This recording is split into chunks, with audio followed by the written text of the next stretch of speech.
Hey, how's it going? Ex-JW Roberto here. Thank you if it's your first time checking out one of my videos and your first time visitor.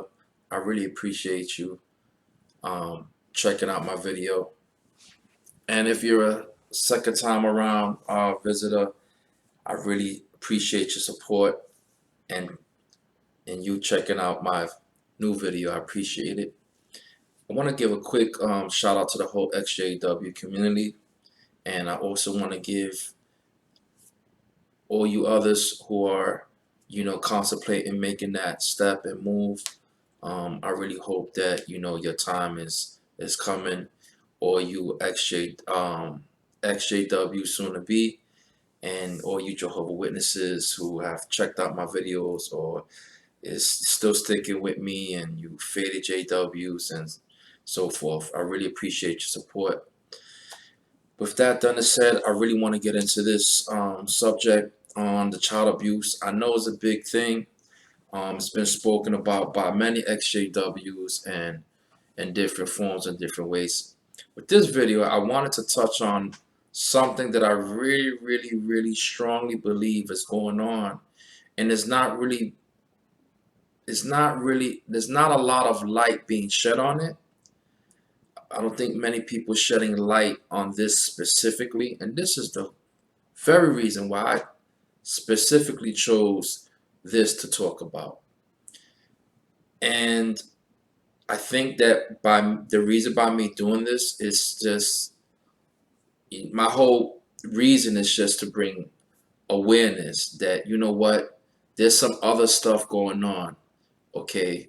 And what I mean is that there's like a thing that's going on with the victims of sexual child abuse that are Jehovah Witnesses and the Jehovah Witness religion. And the secret thing that's going on, or what I'm calling something the secret, I should really say it's secretive. It's more or less like a code type language. And what I mean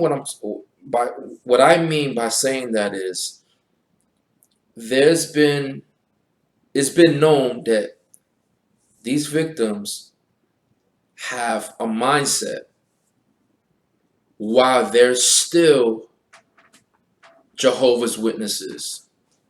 So in other words,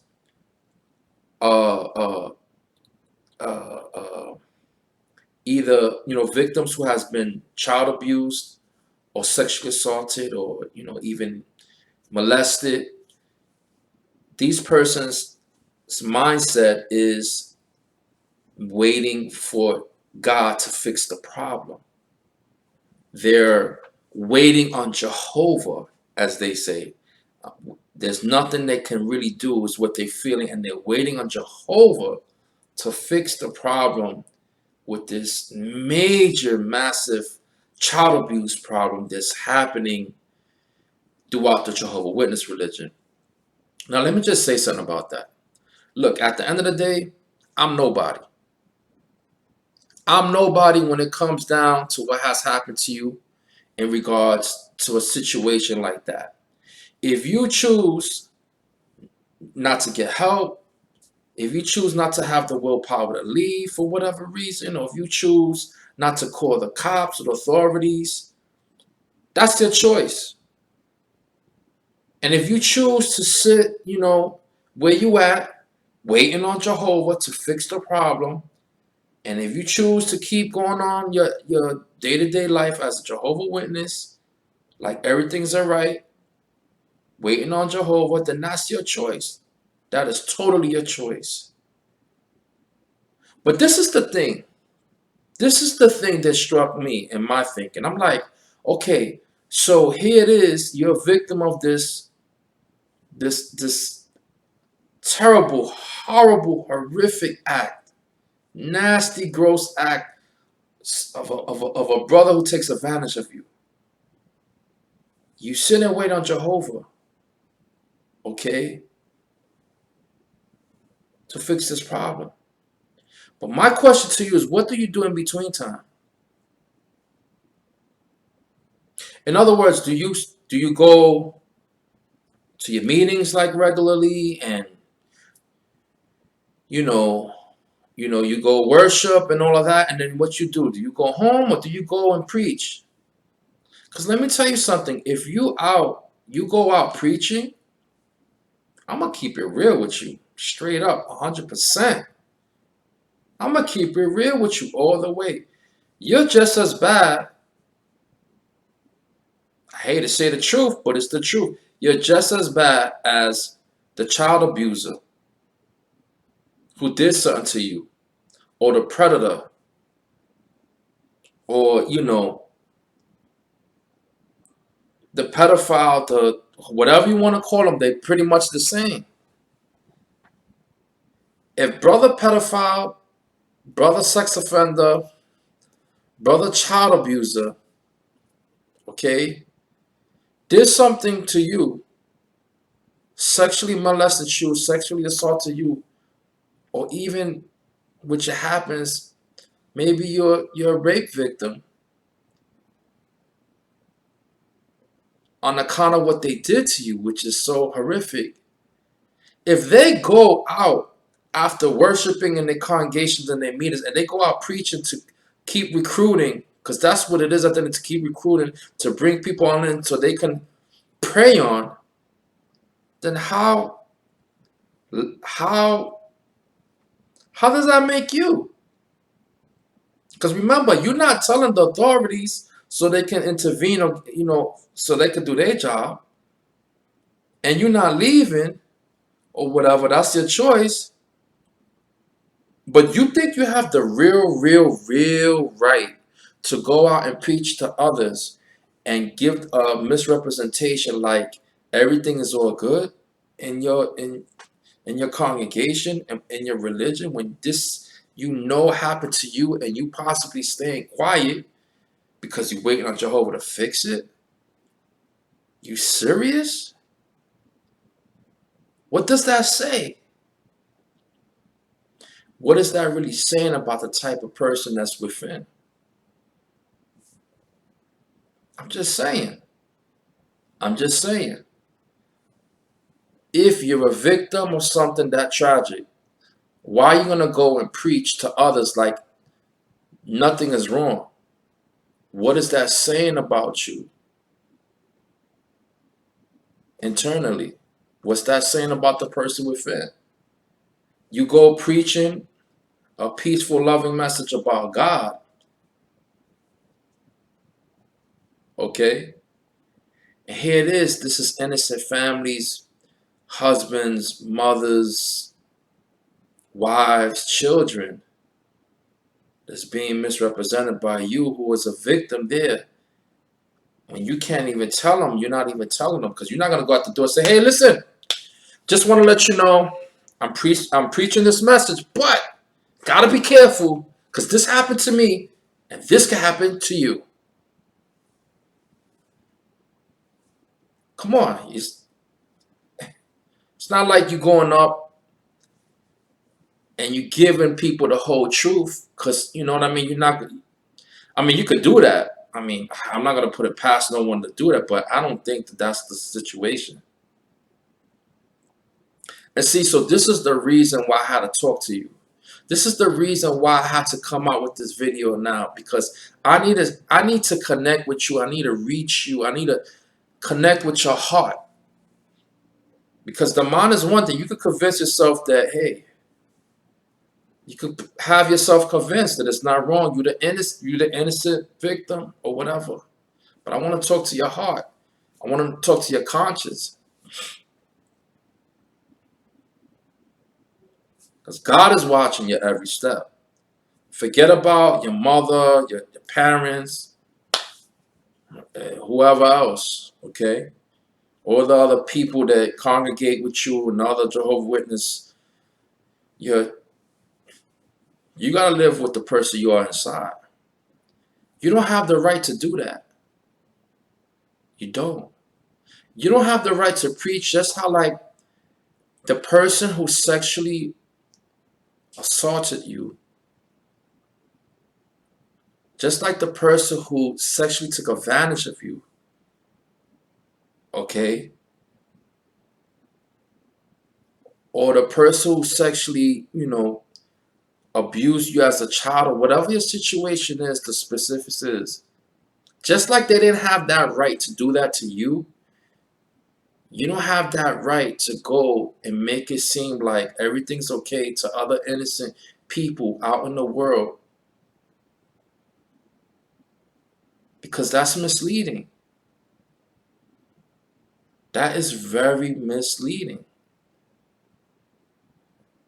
Why would you mislead people? You already got the people who are doing these bad, horrible, sinful crimes, and they getting away with it.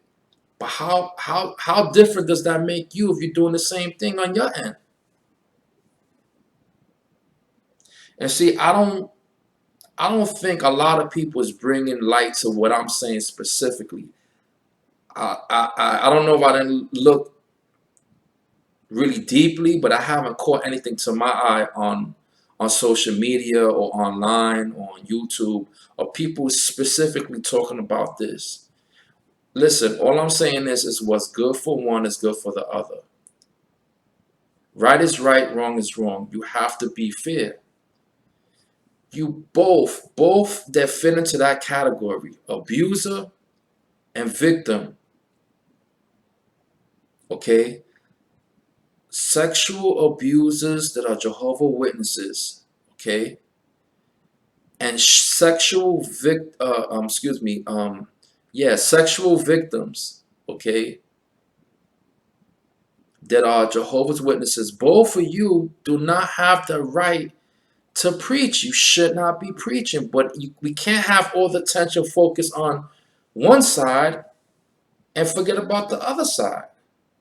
I mean, why? Because maybe majority is women, possibly, or they should. I don't know, but like, there shouldn't be nothing that separates the fact that both of you are misleading and misguiding the truth behind closed doors to the public, to the community, to the world, that look, this problem is big. Okay. I'm not saying you gotta go and just, hey, you know what? I'm gonna get this fellowship or I'm gonna leave and I'm gonna become an Ex-JW and I'm gonna start talking. I'm not saying that. What I'm saying is be real about the whole situation. Have a heart about the situation and knowing what you're doing. I don't agree with this. I don't agree with this. I cannot sit quiet and condone this behavior. Like, that is very, very crazy. Excuse me, outside of my eye. That's crazy. And I just plead and ask you that to really reconsider, if you are an innocent victim of sexual abuse or sexual assault and you're a Jehovah Witness, I feel for you.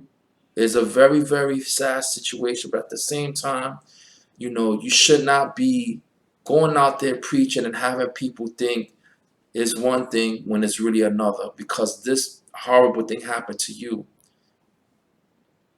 you know? And the reason why, well, I touched on this a little bit in my last video on my on the very last story that I had said, and which was on the system that I was talking about. Okay, and one of the stories, because it was the stories I was talking about, my Jehovah Witness stories, my last, and I was talking about this sister, her whole attitude with stuff like this was this. Uh, what can I do but wait, sit and wait for Jehovah to come? I don't really personally agree with that. I'm gonna be honest with you, but at the end of the day, that's not my decision. I'm nobody on that.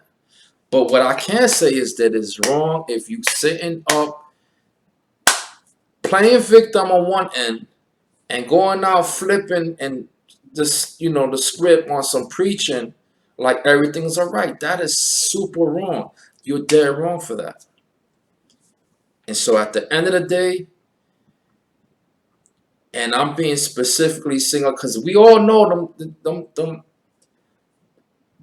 brother pedophiles, or Jehovah Witness pedophiles, because they don't even sound right saying brother pedophiles. You Jehovah Witness pedophiles and sex offenders and child abusers, you should be locked up, period. But the victims, you victims, should not be also going preaching as well. Because that means you're not too far from them. You misguiding and misrepresenting the public and people out in the world and people on the, door to door. You showing the whole, it's like you covering up. You feel what I'm saying? It's like you're covering up of what's really, really, really, truly going on. And I strongly believe you shouldn't be doing that.